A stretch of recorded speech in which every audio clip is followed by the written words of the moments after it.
Well, howdy, howdy, howdy. Finally, senior citizen, exhausted senior citizen from lack of sleep.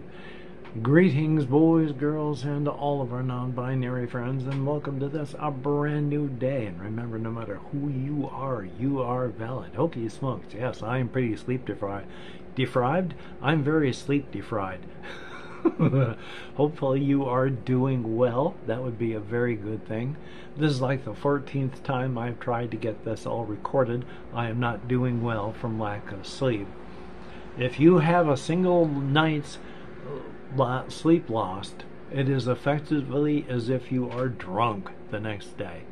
I can barely hold my thoughts together from lack of sleep. I've been up since effectively 3 o'clock. Thumbs up for that. But we all have our crosses to bear.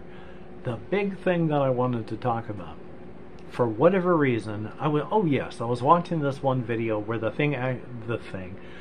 what the guy was talking about actually annoyed the snot out of me, and I shouldn't let it, but it does. He was talking about how he makes his tables for his solo RPG games, because he makes tables for every games he plays. Like tables for names, or tables for attitudes, oracles, and this, that, and the other. And what he does is he just uses ChatGPT. Tells ChatGPT to do it. So he doesn't do any work. The hardest part he does is just laminating the sheets. ChatGPT just does it all for him. Which, I hate that. But it gave me an idea. So I shut down his video and I went to ChatGPT just for giggles. I said to myself, let's see how good this thing does anymore. Because when I first started, paying attention to it, it wasn't that hot. So I typed in, make a list of cosmic horror names based on these as examples. And then I gave it a list of my cosmic horrors. And then it gave a list of really good names. Now, in many cases, you could tell it was just swapping out chunks here, full form, and then making things like that. So it was clunky and awful. But some of them weren't. And so I chose one of them and said, hey, make a cosmic horror with this name. And then it did. And oh my God, ChatGPT has gotten so much better because it's good. It had coherent themes through it. I'm going to read a couple paragraphs here. Not many, don't worry about that. Just the beginning paragraph and then the last 2 paragraphs. But based on the names that I had given it, these are the way I pronounce it. It has no ideas of how these things would be pronounced. But there is Tamigatsu, the Whisperer of Forgotten Aeons. Tamigatsu is an ancient, unknowable cosmic being that exists outside the flow of time and space, occupying the rift between forgotten eons, before the formation of the universe and after its eventual collapse. It is neither fully alive nor dead, a shifting mass of incomprehensible energy, forms, and shadows whose true shape cannot be perceived by mortal minds. It appears to some as a dark, swirling cloud of fragmented faces, eyes, and spiraling symbols, a shifting visage that reflects one's deepest fears and forgotten memories. Sure, kind of generic. Then, with the last 2 paragraphs, Tamigatsu represents the cosmic horror of time as an unfeeling vast force. Its existence challenges the very foundation of human understanding, showing that time is not linear, not fixed, and that our place in it is ultimately insignificant. The terror it instills is not in its actions or in its shape, but in the realization that existence itself may be a fleeting illusion, and that our memories, lives, and even the concept of self could be erased from time without a trace. In a story involving Tamagotchi, the protagonist might struggle with the loss of their own timeline, seeing pieces of their past, present, and future blend together until they can no longer tell what is real. The final horror would be the realization that they were always meant to disappear from the grand scope of existence, an insignificant blip in the cosmos that never truly mattered. You dogs, how dare you? Yes, it's just muddled together a whole bunch of words taken from writers of actual cosmic horror. So it's a great piece of plagiarism. But what it threw together was coherent. Now, it takes a little work if I wanted to try and fit it into my setting with the characters whose names I've used, because the whole before the formation of the universe and after its end, all the cosmic horrors do that. Within the multiverse, once you exit a universe, you are disconnected from its time stream, and if you exit a universe in such a way that you enter the Ungabe, which is the insulating space between universes within the multiverse, yeah, there's universes all around you. You're surrounded by what looks like a continuous sparkle of universes that come into existence and mature and then fade out and die. So that's happening all around you. Now, would they be able to precede the multiverse itself? Well, the multiverse says there's not just one, there's many. You know, not all of them have like our set of universal constants. Each multiverse, the heart of each multiverse vibrates in such a fashion that the frequency and wavelengths of its vibration as they pass through the barrier that separates the, I've forgotten the word, singularity, oh my god, brain hurt, singularity from the rest of the multiverse. When those frequencies exit that, they, with the universal constants of the multiverse, inflate into a new universe, which is constantly happening. They're ringing like billions, trillions of times every click of the Planck clock, which is the smallest amount of time there is possible within our universe. So, yeah. Could they precede that? Well, back when the multiverses were forming, there would have been no possibility for anything else to exist. Multiverses were coming into existence when there was something occurred within a higher level of reality, a vibrational level that connected here with here. And here is at the level we are. And surrounding every multiverse, well, yeah, there is the Ungata, the void, and before that tear and the energy available happened, there was only the Ungata, nothing else.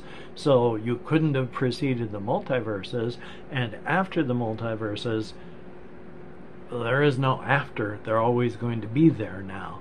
With the energy that feeds the singularity at the heart of all this, the mechanism that is in play, as long as there is a call and a need for energy, energy will be supplied.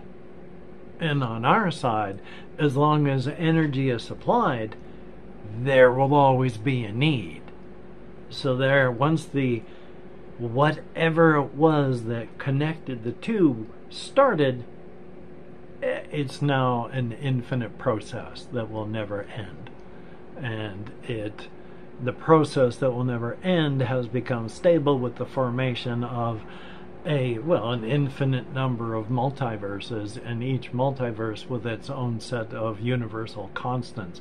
Sometimes there's less than one universal constant, just the tiniest sliver of a decimal of a fraction of a fragment of anything greater than zero, and sometimes a near infinite number of constants. We appear to just have 4 in our multiverse. Pretty basic there. If any multiverse has a set of constants where it is not stable and will collapse, it does. So only the stable multiverses survive. So there's the energy that pours out, there's the ultimate cold of the Ungata here, and that thin shell between the two of them where it's not too hot, not too cold, the multiverses conform. So thumbs up for that. Anyway, though, I have been struggling to stay awake ever since I got back from Walkies and ate some food. Struggling to stay awake because I slowed down. I wasn't out walking anymore. And I ate some food. And so, I struggled and I was shutting down. And I had to fight to wake up enough to be able to do this. I hate insomnia. Again, I went to bed right around midnight-ish. It was about half after when I turned off my bedside light so that I could go to sleep. And I was awake at 3 from pain. Got up, went to the bathroom, came back, lay back down, never fell back asleep because I hurt so much. Now, I didn't stay wide awake staring. I was in the half awake, half asleep. I can feel time passing, so I'm conscious, but I'm not conscious enough to be able to, think coherently. So, it was tiring, and I do not feel well rested. I can hear myself struggling to even sound coherent. So on that level, my sincere apologies. Now that, again, there are things that I still want to do. I mean, I talked about, I put in the title, all the gaming stuff in my previous videos, and boy, whenever I do that, nobody wants to click. So if you did click and watch them, thumbs up and thank you. Greatly appreciated. But I can't help it. I am interested in things like Heroes of Kalinor, Beneath the Dungeon Floor, D100 Dungeon, D100 Space, Note Quest, all of these things, and then the games that aren't designed to be played solo. But if you have an Oracle, you can. I mean, there's all sorts of channels out there now where people are saying, here's how you can play your favorite flavor of Dungeons and Dragons from 5th edition on down solo, and how to run your adventures solo, because there is still a lot of drama going on in the Dungeons and Dragons world. Wizards of the Coast and the people above, Hasbro, are doing their best to get the D&D community gated off. They're going digital, which means if you want the product, you have to get the product from them. And they're not going to sell you the product, but you can get a subscription to the product. And that's the only way to get the things. So if you don't have a subscription, you don't play. Oh sure, they're also making some books available, but not many in comparison. A lot of people are just leaving, especially since they've also embraced AI and they're openly going, yep, that's our plans. We've got our AI game masters that we're working on perfecting. We've got AI art. We do our products with AI writing. It's all AI, baby.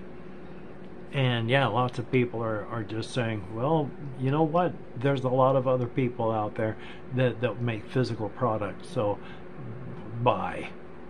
Both creators and consumers. And there are. So if you play, physical role-playing game stuff, yeah, stay away from Wizards of the Coast. Personally, I say that. And I say that, having watched them, like a lot of the video game things, and I'll say what I mean by that. I watched them, Wizards of the Coast, come from nowhere and then use Magic the Gathering and blast into huge things and then gobbled up by Hasbro, just like watching Blizzard Entertainment, with their World of Warcraft and Diablo stuff now, way back when it was all just games like Blackthorn, which was a 2D side-scroller, and such like that, and then Diablo came out, and that was good, but they were still just a tiny team doing lots of weird stuff, and then exploded and then gobbled up by Activision, which gobbled up by Microsoft. So and of course it'd be nice to see things get better, but we are past the age of innovation. Companies don't make money by innovating now. Companies make money by making their products cost less and taking features away from products and charging you more if you want that feature back. We are past the age of innovation. I was listening to this one channel that was talking further about, if you come up with a product, you find I'll try that in better English. If you have a product and it has a feature that annoys you and you wonder why it always keeps that, in today's day and age, it's a risk. It is too much of a risk, and companies are risk averse. It is a risk to even improve a product, because there are people that would actually get annoyed by any change, even if it's an improvement. That's a risk they're not willing to take, because they know people will buy the product the way it is right now, even though they get a lot of letters saying, we're pissed off, why don't you fix this? But people still buy it, even though they're irritated, because really there's nobody else. So yay on that. Anyway, though, anti-capitalist rant over. Thumbs up. Yeah, I'm still working on creative stuff, solo RPG things mixed in to connect it with the rest of my cosmic horror and universal setting. I'll talk more about that, because if I started again now, I could literally talk for days. So I'll do all that later, hopefully. Hopefully as well you have been getting done the things that you would like to get done. That would be very cool. And hey, if you could like, comment, share, and subscribe to the channel, share the video with people that you think would like to watch an old man yammer on about things that really are insignificant. But then everything on this world is insignificant in the cosmic sense. And billions of years from now, our galaxy will just be a bare fragment of what it is now. Of course, in billions of years, we'll have also impacted with the Andromeda galaxy, and so that's going to be a mess. Our lives don't really mean much in that context. But anyway, if you're a patron, thumbs up and thank you. It is greatly, greatly appreciated. You bring me from a badly hurting monkey to a hurting monkey. And let me tell you, I'm happy being a hurting monkey. It's much, much better than being a badly hurting monkey. I am so appreciative. Thumbs up and thank you. When you look in the mirror, you're looking at someone that is beautiful and awesome, physically, emotionally, spiritually, and mentally. Thumbs up for that. And for everybody that leaves me a comment, thank you so very much. I read as many as YouTube shows me. I thumbs up each one that YouTube allows. I can speak English. It's just difficult right now. And I answer as many as my nerve compression will allow. My speech and all this, it goes into a rhythm, so I have to find where the rhythm is, not where the actual words are. Thumbs up for that. But yeah, I'm just going to edit, render, and upload, and then I am not going to do anything really intelligent for the rest of the day, considering it's 2 o'clock and I can still barely make a coherent thought. I just have to pay my ISP internet bill, the only big thing I got to get done, and I've got 3 hours to get that finished, so thumbs up. So, hopefully you can get done the things that you would like to get done. If not, please do not beat yourself up. You deserve better. Thumbs up. So until we meet again, you take care. Have a great day today. I will see you on the flip side. And that is indeed a very good thing. And yes, I talk with my hands. And yes, I talk with my face, in that my face reflects everything that I'm feeling, except that I have a very hostile resting face, where if I'm not really thinking much, I tend to look, eyebrows down and kind of scowling, the kind of, I'm an unhappy old man. But really, that just means I'm feeling neutral when when my face is blank. Oh, I am so angry, I'm having to shut down. So thumbs up. Anyway, talk to you later. Have a good one.